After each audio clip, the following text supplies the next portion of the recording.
जो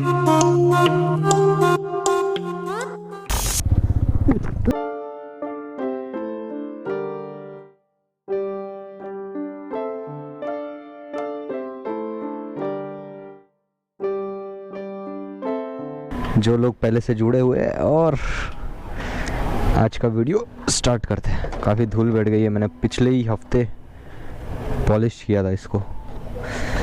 आज शायद इसको फिर से वॉश करूँगा, तो पूरा धूल हो गया। ग्लव्स पहनना अनिवार्य है बिकॉज धूप बहुत है, टैन हो जाएंगे हाथ।